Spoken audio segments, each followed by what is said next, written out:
Hello everybody and welcome back to Comet Sighted. Today we're going to be talking about the Dev Diary from the 5th of November 2018 for Imperator Rome. Now this is quite a long one and it is all about the Greeks.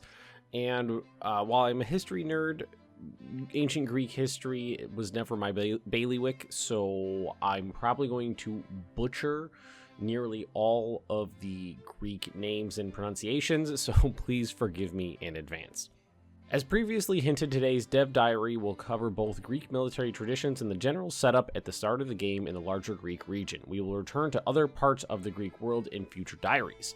I will also start with a few words on the Diadochi and the Greek world at large at our start. The Wars of the Diadochi, or Diadochi. As we move on to the eastern part of the Mediterranean, we approach what is perhaps the main conflict of the early part of Imperator Rome, a conflict that does not involve the promising republic in Italy at all. In 334 BCE, a few years after the First Samnite War and some 30 years before the start of the game, Alexander of Macedon crossed the Hellespont and invaded the Persian Achaemenid Empire. Please forgive me from pronunciations. Alexander would in short order conquer the empire in its entirety, and soon its rule extended from Greece and Egypt in the west to the Indus River and the Ferghana Valley in the east. However, in 323, aged only 32 years old, Alexander would die suddenly in the city of Babylon. After some consideration, the generals present in Babylon itself proceeded to divide the empire between them in anticipation of one of Alexander's heirs coming of age. Almost immediately, hostilities would break out between these successor rulers, a series of conflicts that would last far longer than the original campaign to conquer the empire by Alexander himself. The story of this great conflict would fill many developer diaries and involve everything from securing Alexander's widows, children, siblings, and even his body itself to treachery, assassinations, and unlikely reversals of fortune.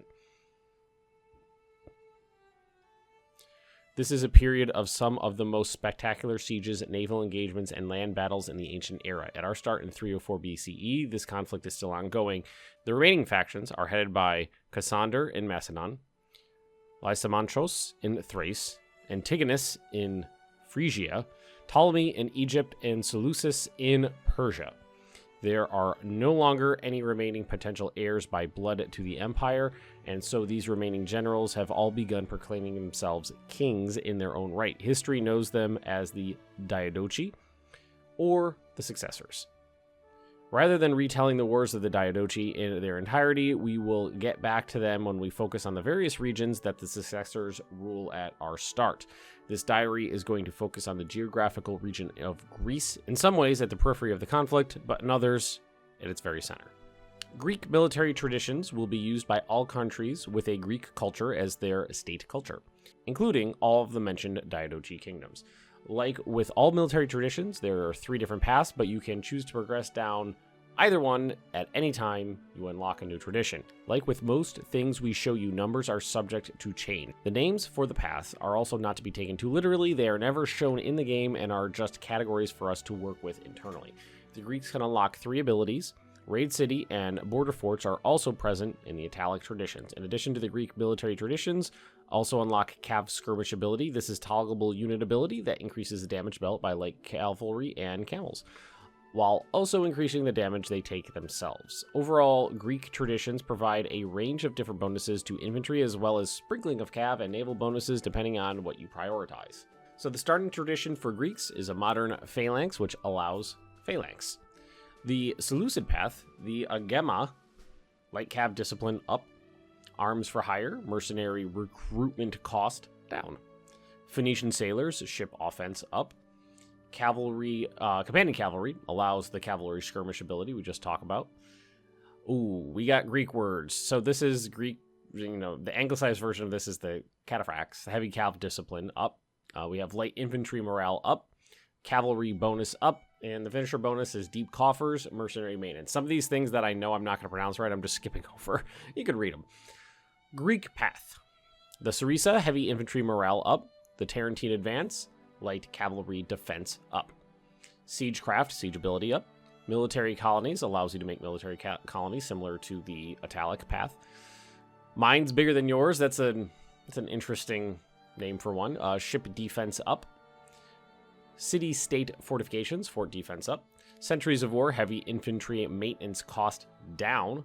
And the finisher bonus is the Silver Shield's Heavy Infantry Discipline. Antigonid Path, Veterans of the Great Campaign, unit starting experience 15%. That one looks pretty sweet. Proud Shipwrights, ship construction cost down. The Nobility Ride, light cav offense up. Victor's the Spoils, allows you to raid cities. Peltasts, light infantry offense up. Specialist infantry, archer discipline up. Mastery of the Mountains, light infantry mountain bonus up by 25%. And the finisher bonus is combined arms, light infantry discipline by 15%. So you can see this one right here, the Seleucid Path. It seems to be primarily cav focused with a little bit of light infantry and ships. The center one, the Greek path, is defenses. It's a little bit of everything. Heavy infantry, your phalanxes, defenses. There is the military colonies in there, which is one I'm a big fan of, and that one cav one right there. But siegecraft looks like a great one too. And then the last one looks like it's going to be focused more on maybe hilly regions, hilly mountainous regions, people who would prefer maybe to fight more kind of a guerrilla style warfare. I kind of like the last one the most here. And we're going to have a lot of graphics to go with this stuff. So this is Greece at the start of the game. Greece and Macedon. And you can see that Macedon, Thrace, Epirus, kind of the big ones around here. But then down in Greece, it's all the smattering of city-states. I love that. So we're going to look at Macedonia, Epirus, and Thrace. Let's take a look at this picture here for just a hot second. It looks like they actually have an overlay of like geographic and political map modes, which doesn't really seem to have been a thing in Paradox games before. It's something I always wish you could have, but you can clearly see the terrain and whatnot, the actual map textures, and then at the edges you got the highlight of the country, which I like. I like that a lot. Okay, so at the time of Alexander's death, Macedonia and the cities of Greece were entrusted to Antipater, one of the oldest and most experienced officers. A few years later, Antipater was even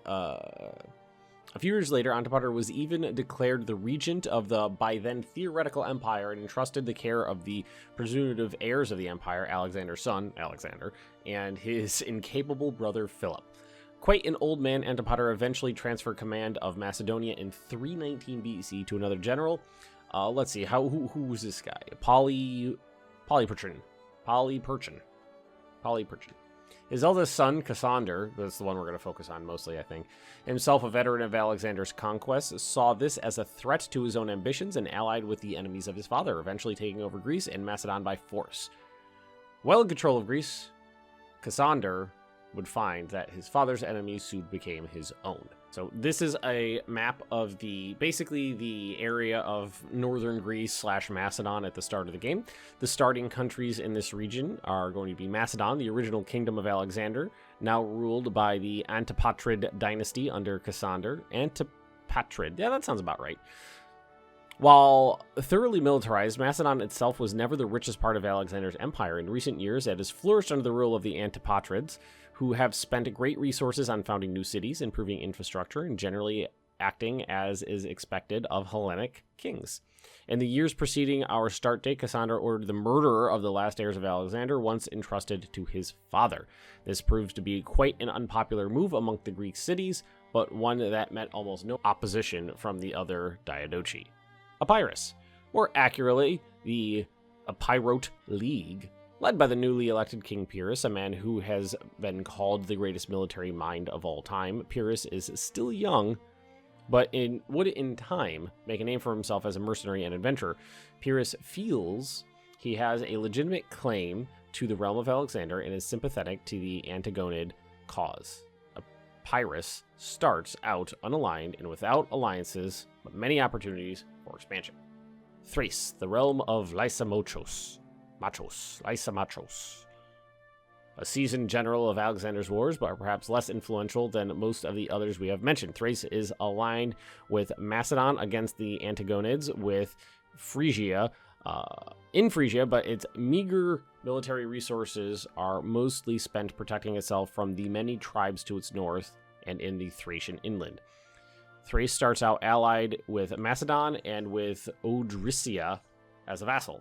That's this guy right up here. So Thrace starts out allied to Macedon and with Odrysia as a vassal.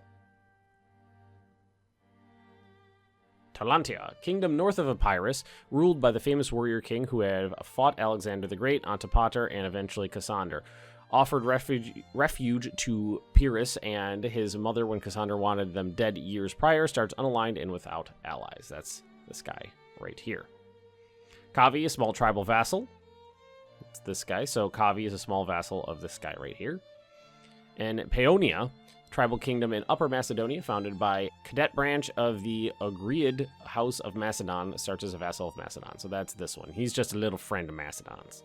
Greece may be far from the center of Alexander's empire, but it is also extremely central to the wars of the successors. For Hellenic king, the cities of Greece represent a political capital that few places in the world can match. They also possess considerable commercial wealth that could be a great source of manpower for the ever-expanding armies of the Diadochi.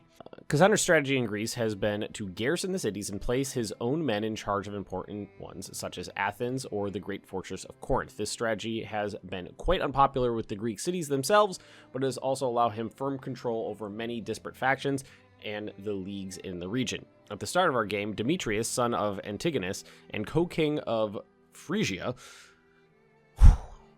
has just landed with a big army in the Macedonian stronghold of Chalcis. In central Greece, fresh from the siege of Rhodes and the conquest of Cyprus, his reputation precedes him. This is also not the first time he is campaigning in Greece. Thus, when Demetrius promises freedom to all Greek cities, many immediately drop the allegiances to Macedon and join the cause.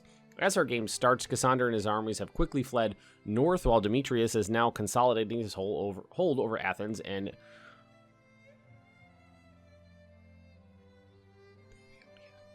Boeotia? That does not sound right.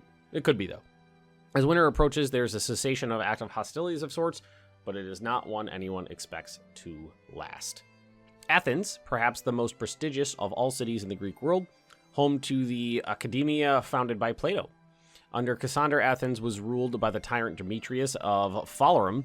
At our start, Athens has just been freed from its tyrant and has welcomed the Antigonid Prince Demetrius with open arms as the liberator of all Greeks. In time, this relation would grow a bit more sour, but in our start, Athens is closely aligned with the Antigonid cause in Greece. Athens starts as a democratic republic with a feudatory of Phrygia. So that is Athens right there, little blue guy. Good strategic location. Thebes. Once the leader of the Euboean League and a power in its own right, Thebes was laid to waste by Alexander the Great when he conquered Greece. As if to distance himself from Alexander, Cassander has spent considerable funds on rebuilding Thebes to once again be a relevant power in the region and a loyal ally to Macedon. Thebes begins as a feudatory of Macedon. Thebes is the little green one right here. Boeotia, that does not sound right. I might be adding in an extra syllable there. The country representing the Boeotian League. As soon as Demetrius landed in Chalcis, the Boeotian League switched its allegiance from Cassander to Macedon to the Antigonids in Phrygia. Starts out as an ally of Phrygia. Aetolia, a small country representing the League of Aetolia, often closely aligned with the Antigonids of Phrygia. At our start, they have just entered an alliance with Demetrius. Euboea represents the Euboean League, and again, pronunciations, please forgive me, and controls the entire island of Euboea, apart from the fortified city of Chalcis itself, starts as a feudatory of Phrygia. Acarnania, small country representing the League of Acarnania in western Greece. Positioned at the border of Macedon and Epirus, the small league will have to rely on more powerful protectors in order to survive. At start, Acarnania is a feudatory of Macedon. And Megara, small city-state between Athens and Corinth, home to the Megarian School of Philosophy and Logic, declared for Phrygia when Demetrius freed Athens from its tyrant. And on to the Peloponnesos, the Peloponnesian region. The mountainous peninsula in southern Greece is home to a great number of small city-states. Macedonian overlordship is in living memory, but the region was almost entirely freed by the Antigonid alliance in previous wars. Polyperchon, that's probably not right. The Antigonid general in charge of the region recently defected to Cassander and left the region to bring Alexander's brother to Macedon. The Peloponnesian cities largely remain independent and ungarrisoned ever since Polyperchon left. On the entrance to the peninsula from the north lies the city of Corinth and its huge fortress. the Archacorinth, which is still in Cassandra's hands. A small number of city-states primarily around Argos have also remained loyal to Macedon out of their own interests. All right, starting countries for the Peloponnesian region. Sparta, the largest and most prestigious state in the Peloponnesos, is Sparta. The kingdom is long past its heyday and has not played any major role in regional politics for quite some time. Nonetheless, the containment of Sparta has been the main goal of foreign policy for Macedon, both under Alexander and later Cassander. Like Athens, Sparta is the founder of many Greek cities around the Mediterranean and continues to play a role by getting them involved in conflicts around them. Not long from our start date, Sparta would send the Prince Cleonymus to Italy to help Tarentum. Sparta starts out independent and allied to Tarentum. Everybody knows Sparta. That is going to be a very popular one in multiplayer games, I can tell you right now. Argos. The Republic has historically been a major player in the region and opponent to the Spartan hegemony. Argos has been supported by Macedon to act as a close ally and strong, loyal force in the region, a counterweight to the rise of other regional powers. Argos starts out as a feudatory of Macedon. Megalopolis. Small city-state just north of Sparta, heavily fortified by the Thebans 60 years earlier. Megalopus. It sounds like the name of like a shark in a B movie. Megalopolis is the main city of the Arcadian League, in which many of the central cities of the Peloponnese are organized. At start, Megalopolis is in a defensive league with Azania, Mantinia, and Stymphalia. Azania Democratic Republic, representing various small cities in the Peloponnese upland, mostly significant Kletor. At start, Azania is in a defensive league with the aforementioned states. Stymphalia, a small city-state next to Corinth and a member of the Arcadian League, same as before. Mantinia, Oligarchic Republic, same as before. Troezen, small city-state at the tip of the Argolid Peninsula, starts out as a feudatory of Macedon. Epidaurus, small city-state, the center of the Asclepius cult, interesting, starts as a feudatory of Macedon. Aegean, city-state of the northern Peloponnese, formerly the main city of the old and defunct Achaean League, starts independent and unaligned.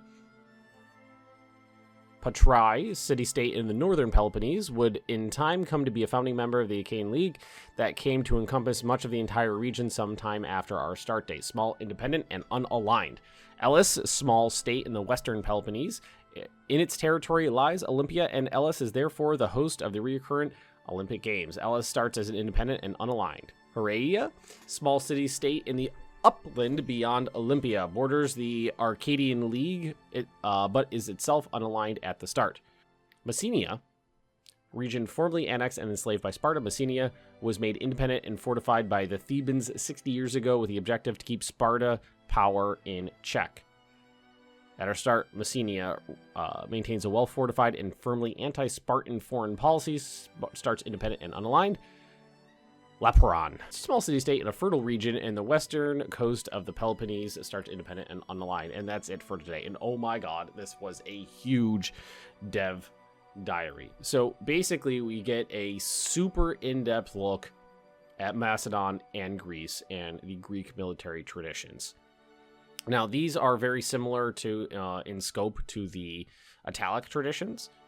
They basically, you go down them, and they're going to change the way you fight. And we've seen those before. I personally kind of like this this last one here because the light infantry city raiding cities, mountain bonuses, stuff like that. I like that. That's just kind of my thing. And we get some beautiful maps to take a peek at. But anyway, we're going to leave this for the day, guys. Let me know what you think of Greece in Imperator Rome, and I will see all of you next time.